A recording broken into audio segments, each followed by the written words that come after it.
তো দেখো রাস্তা মাঝে আমাদের বাঁশ খুলে গিয়েছিল ভ্যানে, আবার এই বাঁধছে দেখো সুন্দর করে নিত্যদা স্বপনদা। আর এখন দেখো বাঁধা হয়ে গেছে, আবার আমরা বেরিয়ে পড়ছি। আর এখন আমরা চলে এসেছি ডোমরা মাসিমার দোকান। এখানে আমরা চপ মুড়ি নিয়ে নেব।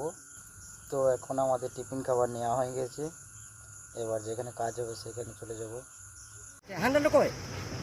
দিলাম যে হ্যাঁ বলছি ওই বাসটা দেখবে বিশাল লম্বা আছে, ওই যখন ওই টার্নিংটা ঘুরবে সব থেকে লম্বা আছে।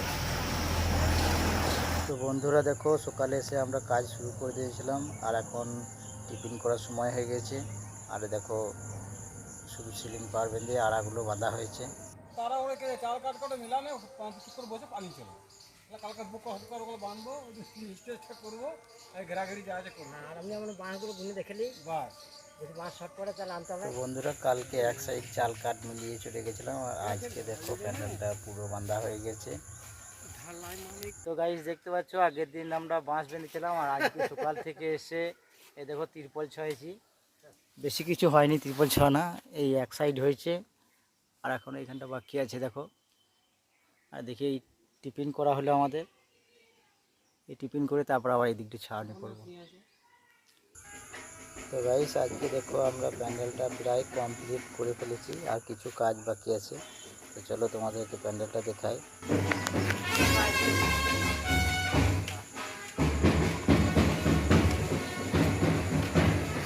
তো এখন সন্ধেবেলা হয়ে গেছে, লাইটটা খুব কম আছে।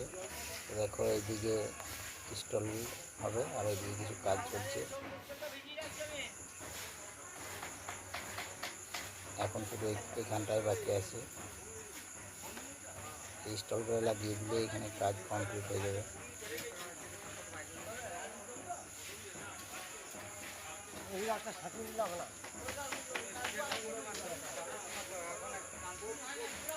আর এখানটা দেখতে পাচ্ছি এটা স্টেজ, কোণে বসা যায়, কোণে বসার জায়গা।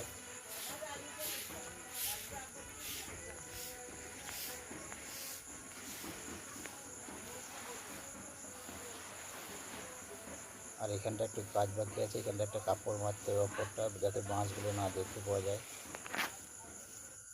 আর এই যে দেখো প্যান্ডেলটা, এটা হচ্ছে বসার জায়গা এবং প্লাস ওইদিকে কোণে বসবে।